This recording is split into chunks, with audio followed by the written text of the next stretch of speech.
Selamat datang ke channel Cikgu Purple. Assalamualaikum dan selamat sejahtera. Kali ini saya hasilkan video khas untuk membincangkan tentang tata cara penggunaan eBRM bagi siri yang pertama, yang mana siri yang pertama ni kita fokus kepada apa yang kita perlu buat, apa langkah-langkah yang perlu kita sediakan sebelum kita mengupload, sebelum kita memuat turun bahan-bahan ataupun dokumen-dokumen kita seperti RPH untuk dimasukkan ke dalam site ataupun eBRM Guru. Okey, di dalam site Guru lah yang kita perolehi daripada admin kita, iaitu Cikgu Ahmad Razimi, yang telah bersusah payah untuk memberi kita semua bahan-bahan ataupun soft copy eBRM. Okey, tanpa membuang masa, saya nak perkenalkan dulu apa itu eBRM. Mungkin semua dah tahu, dah sedia maklum apa yang dimaksudkan dengan eBRM. Yang ni saya cuma nak ulang kajilah, sebab sebenarnya video ni saya hasilkan khas untuk versi Panitia Pendidikan Islam KKQ dan juga Bahasa Arab. Tapi alang-alang tu saya hasilkan untuk jadikan rujukan kepada guru-guru yang memerlukannya, yang kalau rasa ramai dah yang advance, yang dah tahu dah, yang ini cukup sekadar untuk rujukan bantuan kepada yang memerlukan, insyaAllah. Okey, jom kita tengok apa itu eBRM. Okey, kenapa kita perlu guna eBRM dan bagaimana eBRM itu kita jalankan, kita buat, kita laksanakan. Okey, ingat je cikgu-cikgu, ini adalah siri yang pertama yang mana kita hanya nak kenal, kita hanya nak tahu macam mana bahan-bahan itu boleh disinkroniskan, boleh disinkkan dengan dalam site kita, dalam buku rekod kita secara elektronik. Sebab tu nama dia eBRM. Baik, apa itu eBRM? Okey, eBRM itu adalah buku rekod mengajar. Ia juga adalah fail rekod mengajar, tetapi berbentuk elektronik. Sebab tu kita panggil dia eBRM. Okey, maknanya dia sama. Apa sahaja dalam buku rekod mengajar, apa sahaja yang dalam fail rekod mengajar, dia sama macam yang kita guna selama ini seumur hidup menjadi cikgu. Okay, cuma dia berbeza sedikit sebab dia berbentuk elektronik. Bila kata elektronik, dia perlukan internet. Bila kata internet, kita main dengan data lah, kita main dengan line. Okay, cikgu? Baik. Kenapa kita perlu guna eBRM? Kenapa kita perlu ketahui eBRM? Okay? Macam kita bagi tahu murid kita, apa sahaja yang kita nak buat, kita kena tahulah apa dia eBRM ni, apa benda ni. Kan tiba-tiba kita kena guna eBRM. eBRM itu apa? Okey. So, eBRM ni kenapa kita perlu guna? Sebab dia dikatakan mudah. Okey, kenapa mudah? Kita tidak perlu guna pen, kita tidak perlu guna kertas, kita tidak perlu guna ink dan sebagainya lah. Sebab kita just pakai komputer, type. Okey, sebab tu dia mudah. Okey, jimat. Kenapa dikatakan jimat? Jimat tadi sebab kita tidak gunakan kertas, ink dan juga bahan-bahan yang berbentuk hard copy lah. Hard copy tu ada pula yang tanya, hard copy itu apa? Hard copy itu yang bahan bercetak. Okey, beza dengan soft copy. Soft copy itu bukan bahan bercetak. Okey, kemudian dia menarik. Kenapa dikatakan menarik? Sebab dia berbeza, berlainan dengan yang hard copy. Okay, sebab dia menggunakan internet, okay, dia berbentuk elektronik, so kita boleh guna dia secara warna-warni. Okay, kalau yang suka warna-warni tu, dia sukalah benda-benda macam ni. Okay, kemudian guna internet. Akhirnya of course lah, macam saya cakap awal-awal tadi, okay, dia guna internet. Okey, dan yang paling penting itu adalah arahan pengetua kita. Okey, so nak tak nak kita kena belajar. Susah ke tidak, kita kena tahu juga. Okey, insyaAllah kalau kita belajar betul-betul, saya pun bukannya mahir sangat. Okey, saya ni pun sambil-sambil berkongsi ilmu, sambil-sambil saya pun belajar. Okey, yang ini pun saya bukan tahu semua ya, saya bukan tahu semua. Saya kongsi apa yang saya tahu sahaja. Okey. Kemudian, okey, kita ke langkah yang seterusnya, langkah yang penting lah, yang sangat penting untuk siri kali ini. Okey, minta maaf. Okey, satu, kita kena ada laptop ataupun PC persendirian lah. Okey, kalau ada yang tanya guna smartphone boleh tak? Okey, guna smartphone saya tidak galakkan sebab kita punya bahan tu kita tak boleh nak dia susah sebab dekat dalam tu ada banyak kan. Okey, melainkan kalau kita nak buat RPH sahaja, tu boleh guna smartphone. Maknanya kita semata-mata nak buat type RPH sahaja boleh. Tapi bila kita nak masukkan bahan tu, kita kena perlukan laptop ataupun PC juga. Okey. Dia bukan tak boleh tapi saya tak galakkan. Nanti susah nanti kita juga. Okey, kedua adalah internet. Tak ada internet, no point lah. Boleh, tak ada masalah. Tapi kita hanya akan, bahan kita itu akan hanya sampai di dalam laptop, desktop, PC sahaja. Dekat situ je lah. Maknanya kalau pun tadbir nak semak, tak boleh. Sebab kita tidak hantar kita punya bahan-bahan ataupun dokumen itu ke dalam kita punya eBRM. Okey, yang ketiga. Backup dan sync. Okey, backup dan sync ni sangat penting ya. Kenapa? Sebab kita nak bila kata backup ni maksud dia kita backup lah apa benda yang kita ada tu, dia ada salinan dia ada backup kat belakang, contoh macam tu. Dan juga sync, synchronize maksud kita linkkan dia, kita sambungkan dia. Contoh bahan yang ada dalam laptop ni kita boleh sambungkan terus dekat internet. Contoh kita tengah buat RPH kan, kita buat dengan RPH, kemudian menggunakan backup dan sync, dia secara automatik akan sampai ke dalam internet. Maknanya benda tu berada di internet. Dia tidak dalam laptop je lah. Tu penting dia backup dan sync. Macam mana pula benda tu ya? Okey, backup dan sync kalau ni gampang dia. Saya percaya cikgu-cikgu dah ada benda ni, backup dan sync ni, sebab saya ingat Cikgu Razimi dan juga tim-tim ICT yang lain telah membantu menginstall benda ni masa kita punya LDP mula-mula sekali pada tahun 2020 lah. Kemudian bersambung pada hujung tahun ini dan juga sekarang ni lah rasa kalau saya tak silap. Okey, dia berbentuk awan. Backup dan sync ni kalau dia tak ada, maknanya tak jalan. Kita punya kerja tak jalan. Dia tak sampai, itu je lah. Dekat laptop tu je lah. Jadi kalau rasa-rasa saya dah hantar okey, tapi dekat pentadbir tak dapat sebab tidak ada backup dan sync kat situ, tidak berlaku tidak berlaku persambungan antara nak cakap susah. Okey, kemudian wajib guna akaun email MOE sahaja ya cikgu-cikgu.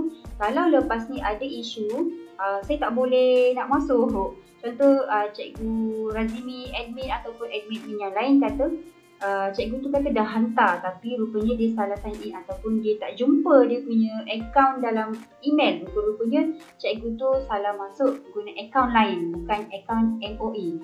Okey, nak kenal akaun MOE tu senang saja. Depan dia tu mesti ada G. G tu bermaksud guru.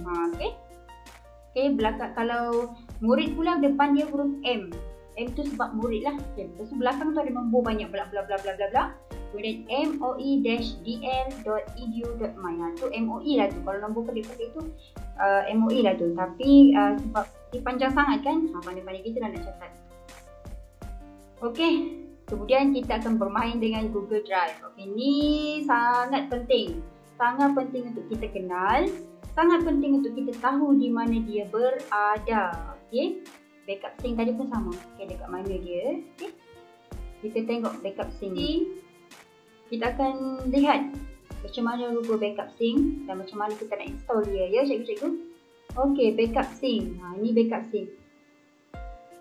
Okey, cara install backup sync. Okey, yang ni saya ambil daripada bahan yang telah diberikan kepada kita. Okey, yang telah diberikan kepada kita oleh Cikgu Razimi selaku admin kita yang diperoleh daripada Cikgu Ahmad Adam.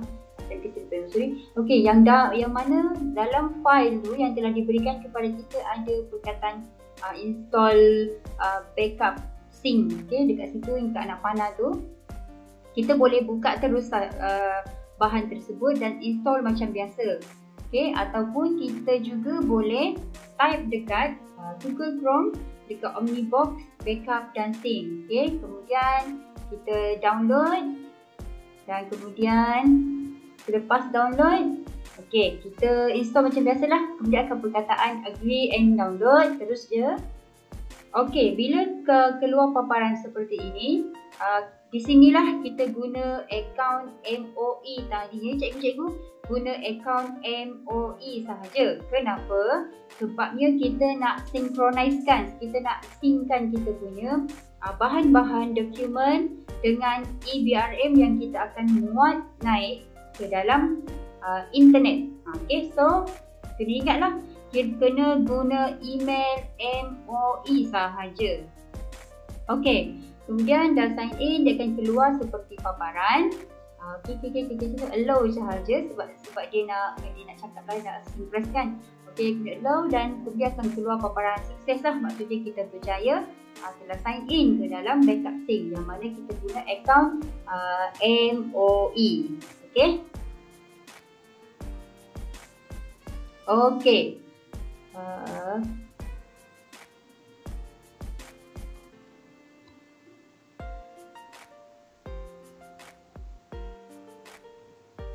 Okey. Tadi backup sync dah selesai, maknanya kita install macam biasa cikgu-cikgu.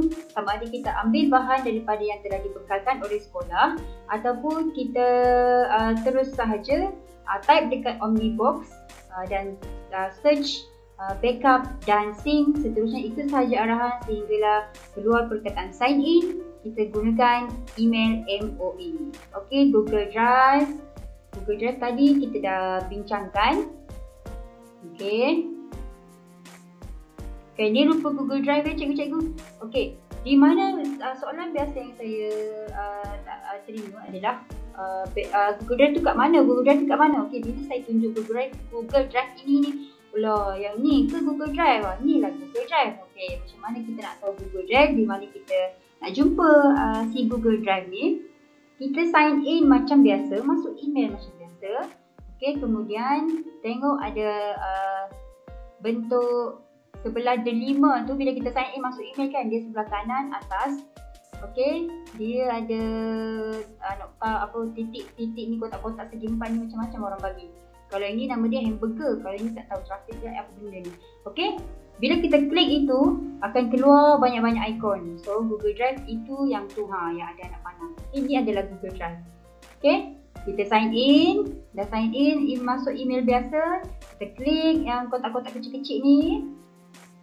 Okey, yang itulah adalah Google Drive. Okey, kenapa saya tunjuk? Sebab kita akan bermain dengan Google Drive bila kita memuat naik kita punya bahan-bahan. Jadi kalau kata, okey, cikgu-cikgu tolong hantar RPH. Okey, bila kita nak hantar RPH, kita kena masuk ke dalam Google Drive. Okey, masuk dalam Google Drive tapi bukan masuk dekat sini, masuk tempat lain. Tapi tempat yang sama iaitu Google Drive. Adalah yang ni. Okey, yang ni sebenarnya saya nak tunjuk daripada awal lah. Mana kita dapat folder yang admin kata telah dihantar bahan tersebut kepada kita. Okey, kita masuk dalam Google Drive tadi. Okey, sign in email macam biasa, kemudian cari Google Drive, kemudian cari share with me. Okey, dalam share with me akan ada nama kita, cari nama kita. Macam yang ni tengok dia punya sender. Share dia, share by Sekolah Menengah, yang tu lah tu. Okay, macam saya nampak dia tu Muhammad Shah, telah dikonflik oleh siapa ni? Sekolah Menengah. Okay, yang tu adalah kita. So yang ni kita kena bawa dia keluar. Okay, bawa dia ke desktop. Okay, rasa yang ni semua dah dapat dah cikgu-cikgu kan? Okay. Okay, apa yang terdapat dalam folder tersebut? Folder tu ialah file tu lah. Okay, file yang telah dihantar kepada kita atas nama kita ke dalam Google Drive kita. Okay, ini adalah dia rancangan harian, rancangan tahunan, sukatan pelajaran dan juga semua bahan-bahan ataupun dokumen-dokumen yang wajib ada dalam buku rekod mengajar. Okey. Back. Okey.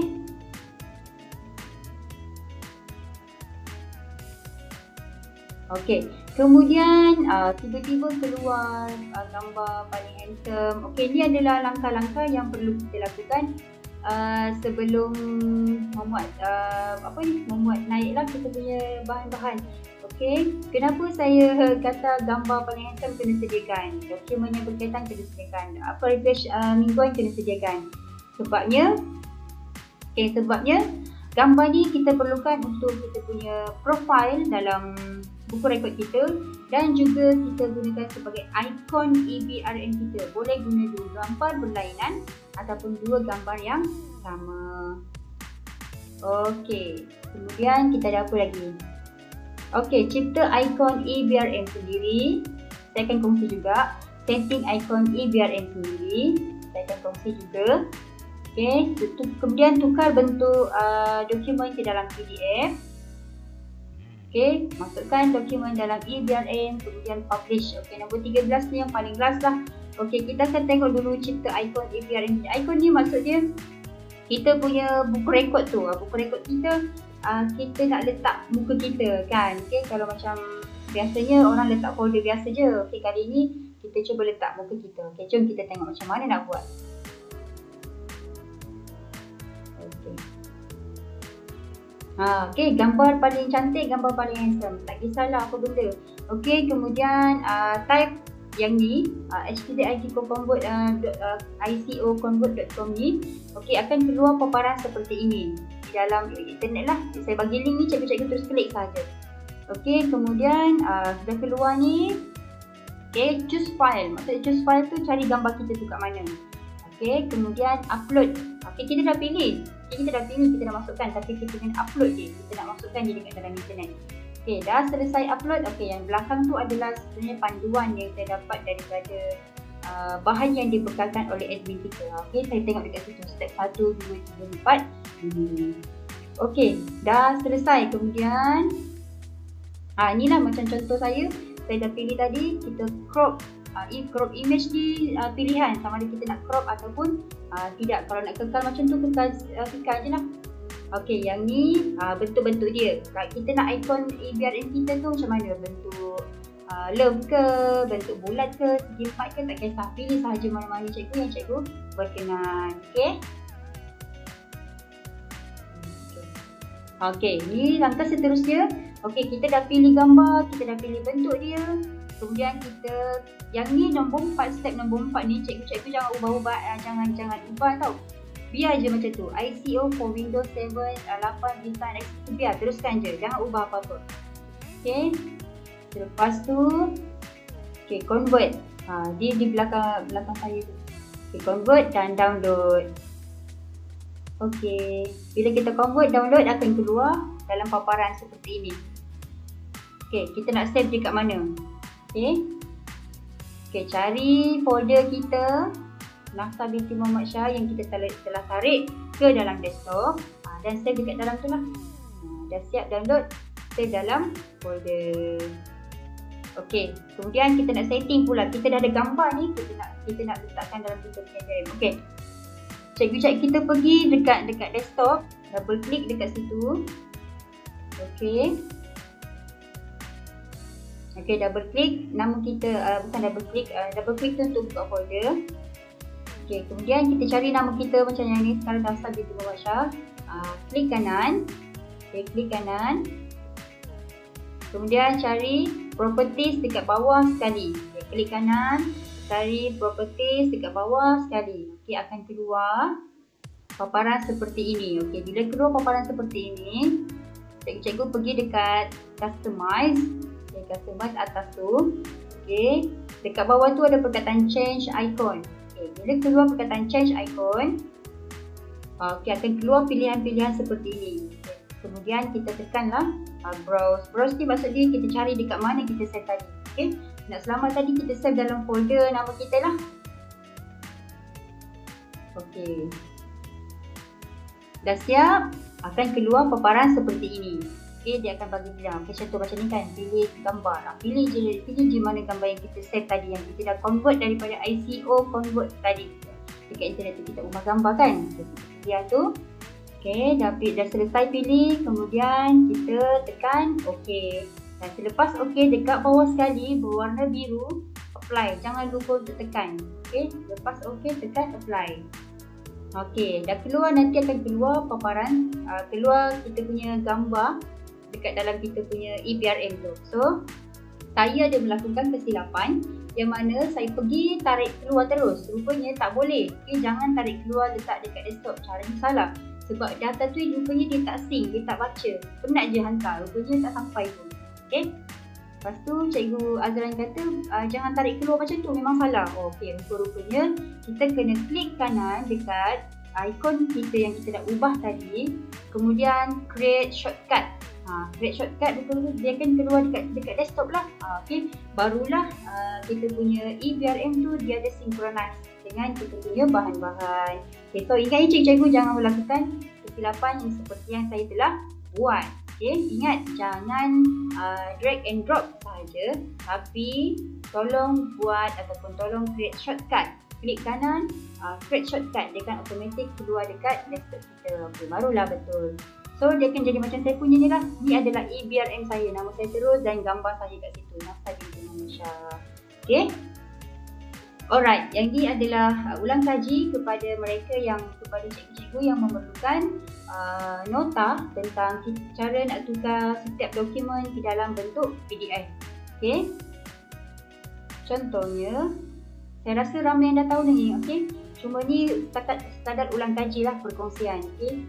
Takut lupa. Okay, kalau dalam bentuk PowerPoint, contoh bahan kita tu dalam bentuk PowerPoint.